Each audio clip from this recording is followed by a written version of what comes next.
ये खबर आपको बताने से पहले मेरी रूह कांप रही है, क्योंकि निर्भया कांड से भी ज्यादा जघन्य और विभत्स घटना उत्तर प्रदेश के बदायूं में हुई है।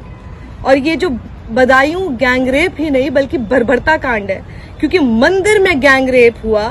गैंगरेप के बाद प्राइवेट पार्ट में रॉड डालकर उसे कुचल दिया गया, पैर तोड़ दिए गए, पसलियां तोड़ दी गई उस लड़की की, पेट तक सरिया डाला गया। उसके बाद गाड़ी में लादकर दरिंदे महिला के घर के बाहर फेंककर भाग गए। और पुजारी सत्यनारायण दास और उसके साथियों ने महिला से गैंगरेप किया। देखिए, नाम भी पता है, पुजारी ने किया मंदिर के अंदर।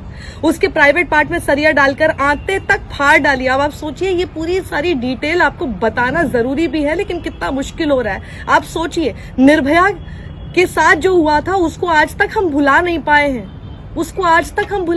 और उसी तरह की घटनाएं अभी भी हो रही हैं। और उत्तर प्रदेश में बदायूं में होती है, और कहां होती है? एक मंदिर के अंदर होती है। पुजारी खुद करता है।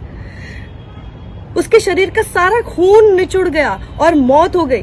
और आपको पता है इसमें सबसे ज्यादा घिनौना काम किसने किया?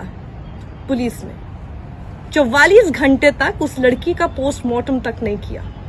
44 घंटे सबसे घिनौना काम बदायूं पुलिस ने किया। ये मारकर दरवाजे पे डाल दिया। अब कुछ नहीं कुछ तो होएगी। अभी तो करीब 3 लोग मिल के थे। पुलिस को सूचना दी गई है।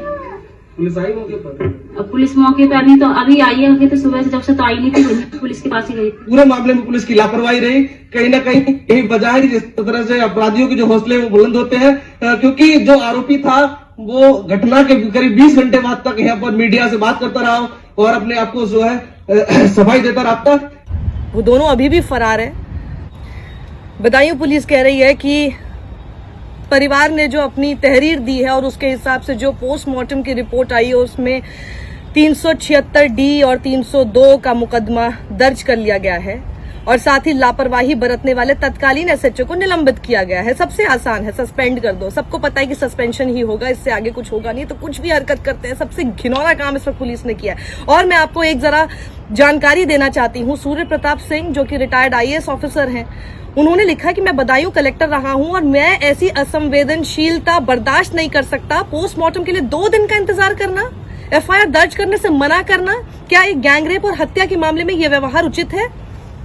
और उन्होंने ये भी कहा कि वो अभी बदायूं तक जा रहे हैं। और साथ ही एक खबर उन्होंने जो शेयर की है, उसको तो पढ़ने के बाद, उसको समझने के बाद तो और ज्यादा आपके रोंगटे खड़े हो जाएंगे। ये देखिए, 44 घंटे बाद पोस्टमार्टम हुआ और महिला के परिजनों ने उसके साथ सामूहिक दुष्कर्म के बाद हत्या का आरोप लगाया। लेकिन जो थानेदार रावेंद्र प्रताप सिंह थे, उन्होंने परिजनों की फरियाद सुनना तो दूर, घटनास्थल का मौका मुआयना तक नहीं किया। सबसे पहला काम पुलिस के लिए क्या होता है? आप पहले जाकर जो घटनास्थल होता है उसका मुआयना करते हैं, वो तक नहीं किया उस आदमी ने। पहले तो पुलिस परिजनों को थाने के चक्कर कटवाती रही, जिसकी बेटी के साथ पहले इतना जघन्य अपराध हुआ, गैंगरेप हुआ, इतनी बुरी तरह से ब्रूटल तरीके से उसको मार डाला गया, उसकी हत्या हो गई। 44 घंटे तक आपने उसका पोस्टमार्टम तक नहीं किया, उसको पुलिस थाने के चक्कर कटवाती रही है बदायूं पुलिस। महिला की मौत कुएं में गिरकर हुई, ये कह दिया पुलिस ने। इसलिए मैंने कहा कि जो घिनौनी हरकत उस पुजारी ने की, वो तो की ही, उससे ज्यादा बड़ा घिनौना काम उत्तर प्रदेश की बदायूं पुलिस ने किया है कि पूरे मामले को छुपाने और लीपा पोती करने में लग गए। ये तो कम से कम निर्भया के समय पर नहीं हुआ था। पूरा का पूरा देश सड़क पर उस वक्त आ गया था इंसाफ मांगने के लिए, निर्भया और उसके परिवार के लिए, क्योंकि हर आदमी ने यह सोचा था कि कल को ये हमारी बेटी हो सकती है। क्या वो लड़की हमारी बेटी, हमारी बहन नहीं हो सकती? क्या हमको नहीं ये आवाज उठानी चाहिए?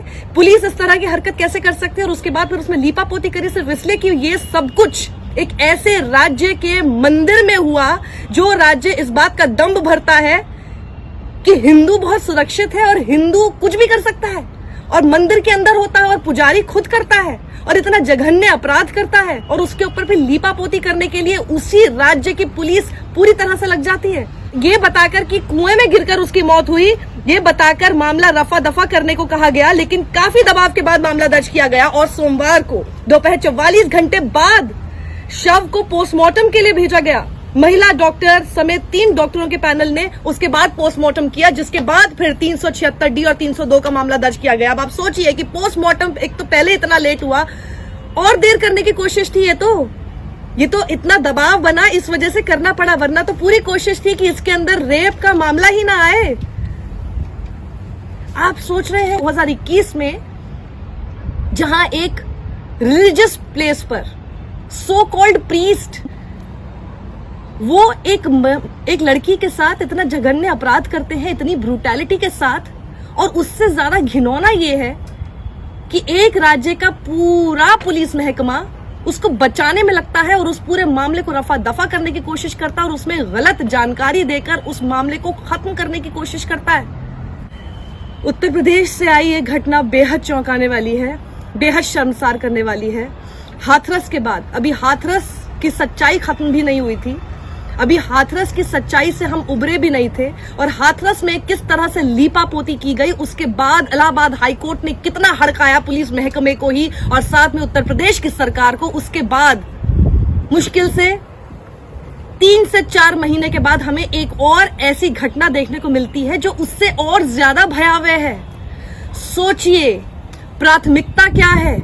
क्या प्राथमिकता हमारी या हमारे पूरे शासन की ये होनी चाहिए कि कैसे उन 2 कपल्स के ऊपर नजर रखी जाए जो शायद दूसरे धर्मों से हैं, वो क्या कर रहे हैं क्या नहीं कर रहे हैं, उनके खिलाफ FIR करते रहे किसी की भी इंफॉर्मेशन के आधार पर बिना उसकी जांच किए, या फिर इस तरह के क्राइम को उत्तर प्रदेश में होने से रोका जाए?